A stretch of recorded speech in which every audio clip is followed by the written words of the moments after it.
kita harus selesai.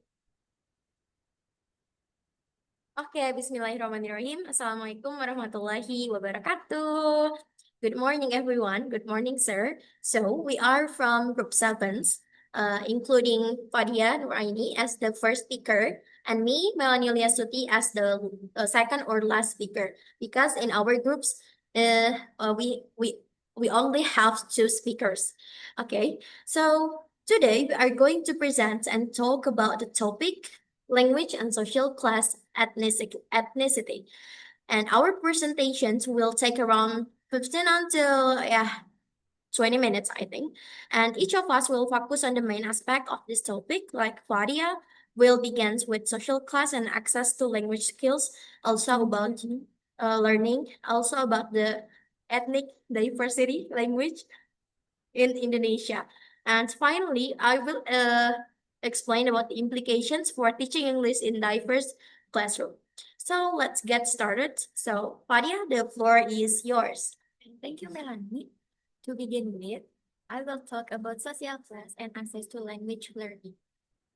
Merhoof 2018 defines social class as the division of society into a group based on economy, lifestyles, and life stage factors.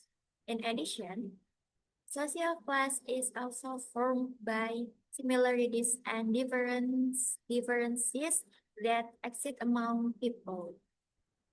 So, first is economy. Economy is this relates to income like financial assets or employment or job. And then next lifestyle. It's me. This relates to a person's way of life, behavior, and speech. And the last is life change. It means opportunities to achieve success, develop, or episode.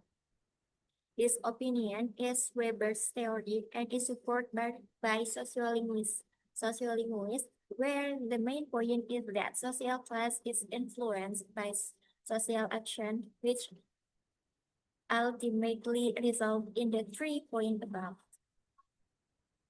Meanwhile, access to language learning is the opportunity that everyone has to gain access to language education, whether formal, informal, or non-formal institution.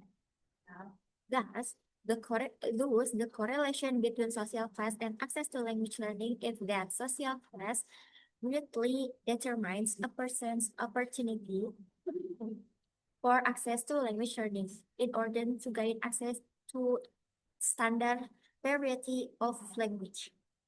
This is because people from the upper to middle social class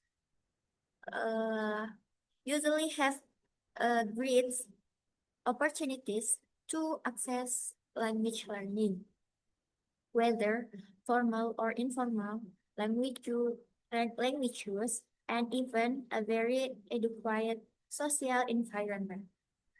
Meanwhile, people in the lower social class often find it difficult to gain broad access to education, especially in the content of language learning, language use, and even their social environment is limited, so they can only access non-standard variety of language. Next, I'm sorry. Yes. Next is about uh, the the factor of social class that cause a a continuous gap in language skill within society in terms of economy, quality of education, lifestyle, and life change. And then the impact is a gap in language skill, uh, impact in the language skill within society include educational facilities. Okay. This shows that social class has a significant influence on access to language learning. Uh, the upper to middle class has easier access to the standard variety of language, more adept at adjusting when to use formal, informal, or semi-formal language in a very in variety condition, while the lower class more often use non-standard varieties of language and is more adept at using informal language. That's mean high to middle social class easier to access standard variety of language.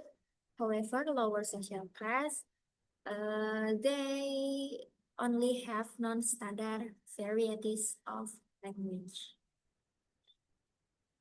Next. Okay. Okay. The implication in ELT, and the example is in Indonesia. The first is regarding to the implication of social class and access to language learning in the LT teacher must be able to create more inclusive learning, reduce the access gap between social classes, motivate students to be confident in their language abilities, provide teaching materials that are more relevant to the majority of students' life, and be aware of and understand the different social background of students in accessing English language learning. So the example in Indonesia is the first. The student from the upper to middle social class, they can easy to access and get high quality education. Like they can join the course because they have a lot of money. And but the student from lower or lower social class, they only can access standard or basic quality education, and I think they tell them from student from lower or lower social class join like course outside the class because the price is so expensive. Yeah. Next, yeah, this is the example of social class in Holmes or Meyerhoff's books. The first is Leibov's New York Department Story Study. That the problem is between upper and the lower class is pronounced post vocaler atau R gitu.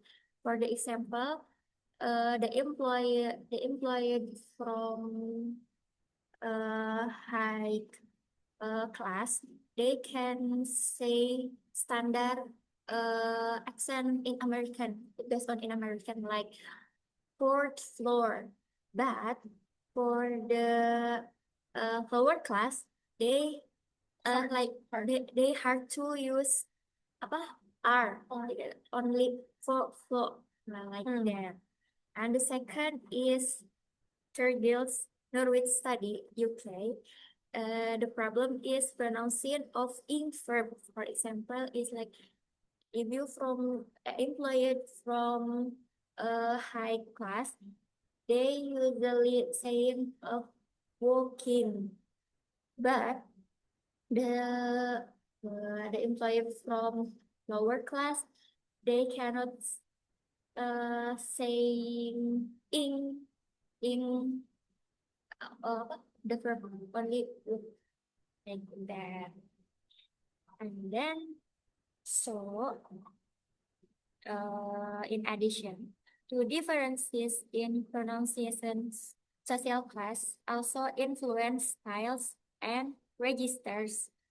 Social class affect a person's flexibility in using their style of speech.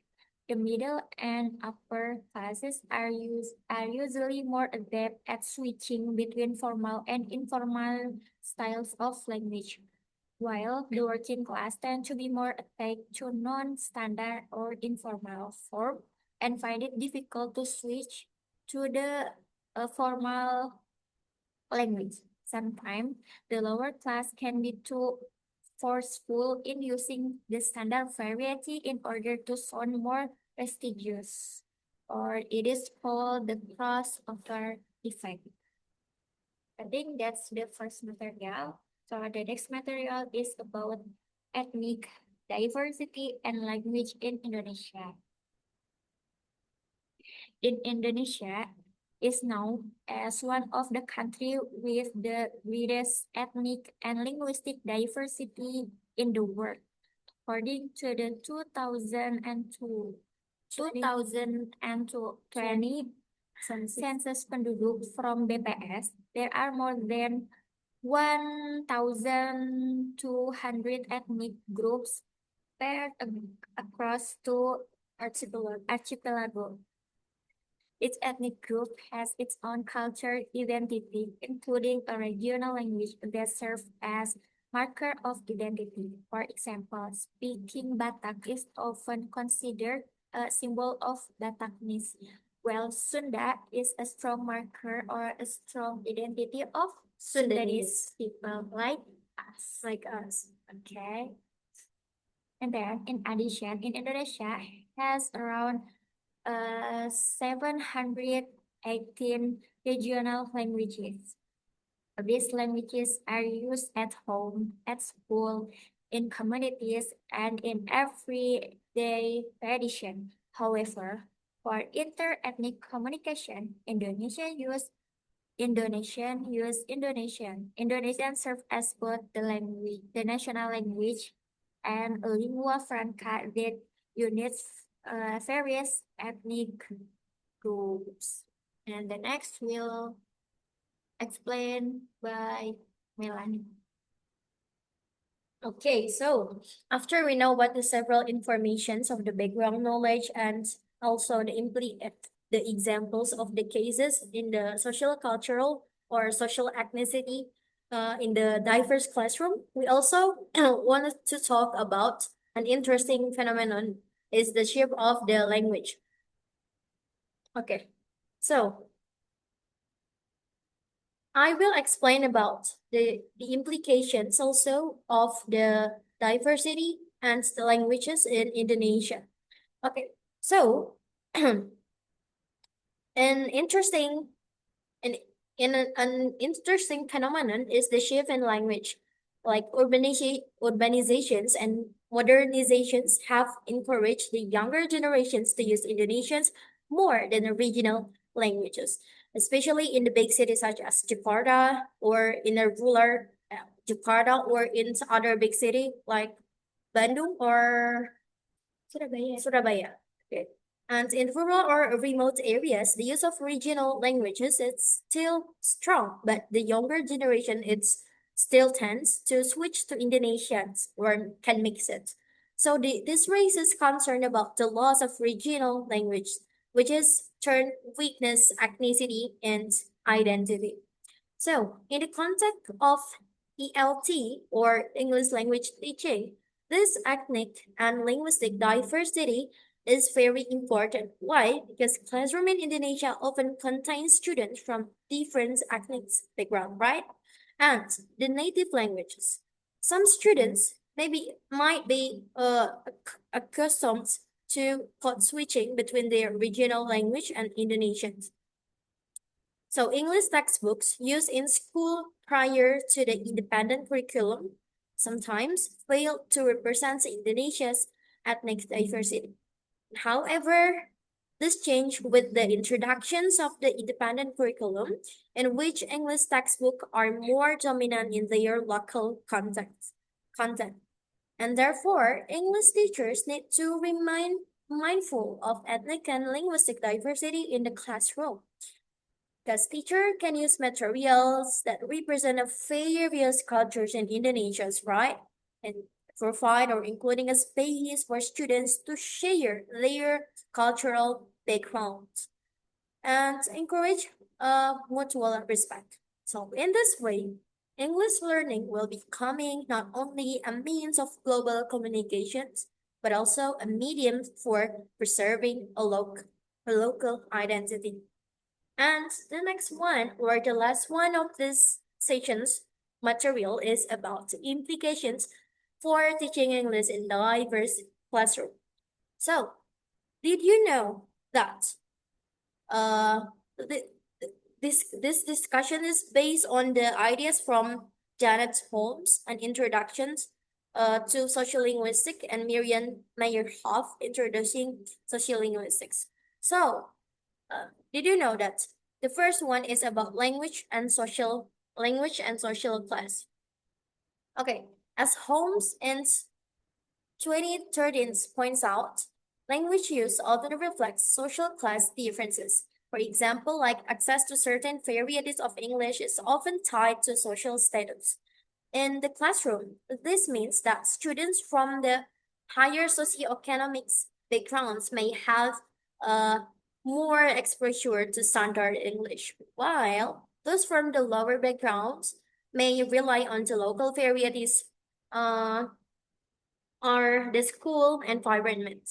And Mayor Harp also emphasized that teachers need to be aware of these class-based differences so they do not disadvantage students who come with less linguistic capital.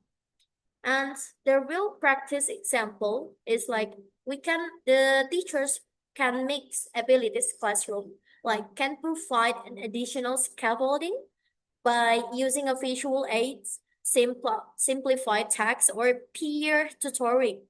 For instance, students who already have a strong English exposure can work in pairs so they can teach their friends and others with those who are less experienced. And this way, the classroom does not widen the gaps but bridge it. So that's the purposes of this. And the next one is about ethnicity and identity. Ethnicity and identity. Wait. Okay.